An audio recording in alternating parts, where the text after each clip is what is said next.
Hello, I'm Jonasz Rewiński and this is Military Mind. Armed conflicts, defense and security, land, sea and air. We've got you covered. Ukrainian Air Force officials say Russian forces attacked Ukraine overnight into Monday using 22 missiles and more than 500 drones.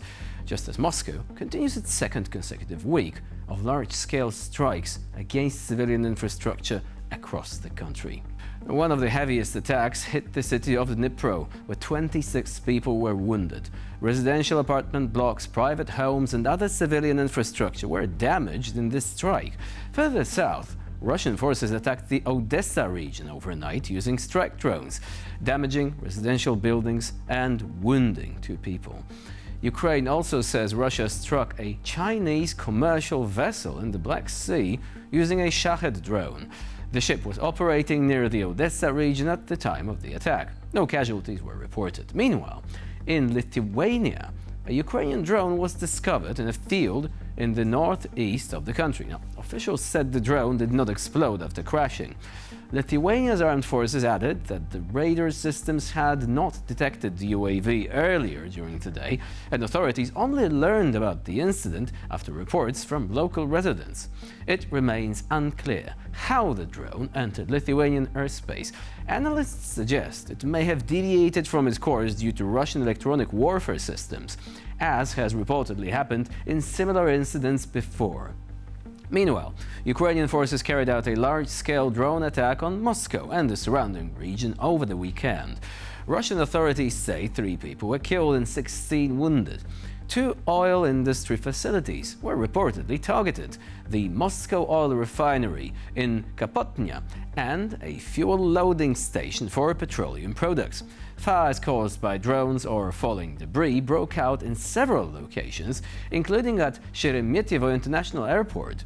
Ukrainian President Volodymyr Zelenskyy commented on the recent strikes targeting Moscow, saying the distance to the targets exceeded 500 kilometers, and that the Moscow region remains one of the most heavily protected areas in Russia in terms of air defense systems. According to President Zelenskyy, Ukrainian long-range capabilities are now increasingly able to penetrate those defenses. He also said that the war is quite predictably returning home, adding that it should serve as a clear signal not to attack Ukraine and not to wage an unjust war of conquest against another nation. Now, moving on to the front line, where fighting continues near Sheremetyevo, where Russian forces are attempting to restore positions lost during Ukrainian counterattacks earlier this spring. Ukrainian troops are meanwhile consolidating recently secured positions and repelling Russian assaults carried out mainly by small infantry groups attempting to advance north of the area. Some of the heaviest fighting is taking place east of Sheremetyevo, where Russian forces appear to be using converging attack routes in an effort to force Ukrainian units that had previously advanced towards the town to withdraw. So far, Russian troops have not achieved this objective, however.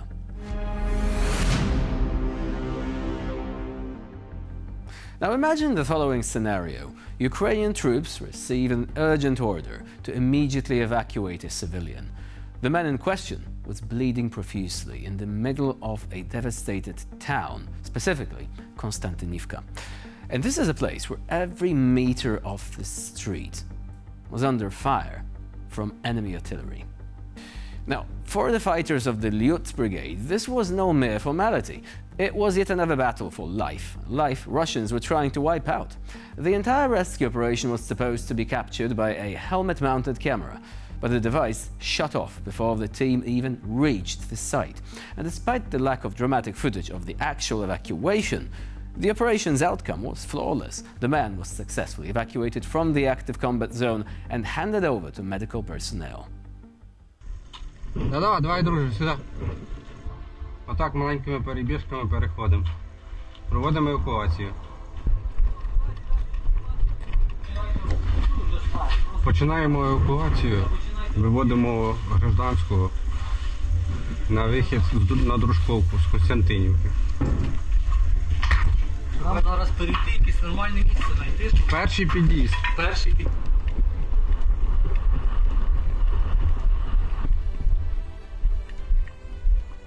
Давай! Через один хай біжать. Старий, починайте рух. Дуже весело. Забігай, відпочивай сюди. Заходь. Туди далі всередину, ховайся. Продовжуємо рух.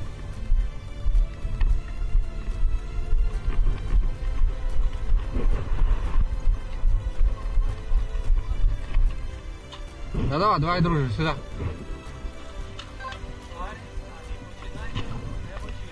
Ховайся під дошок. Давай, попробуй. Відпочивають.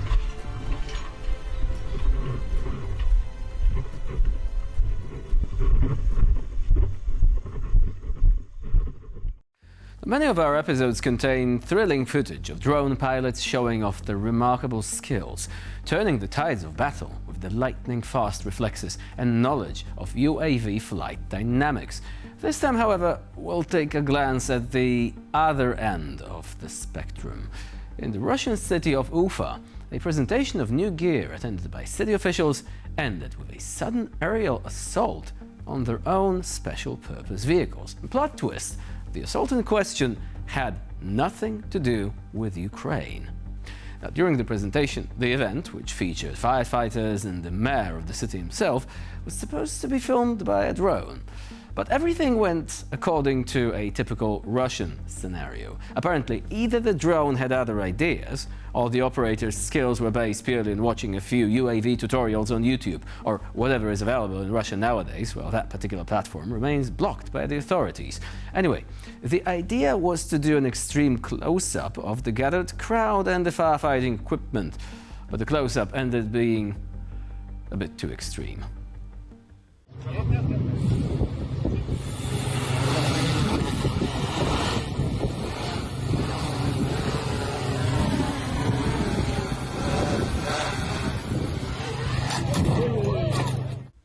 The Ukrainian armed forces have recently carried out a comprehensive and highly successful operation, which destroyed unique enemy aircraft, a support vessel, air defense systems, and the occupiers' training infrastructure. The main and most valuable prize of the operation was the Russian B-200 Altair amphibious aircraft. This is a rare and one-of-a-kind aircraft that Russia used not only for special missions, but also to demonstrate its status as a maritime aviation power. Now, the cost of a single Altair starts at $30 million.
And with this, we end this edition of Military Mind. Please stay with us here on TVP World for more latest news, updates and commentary.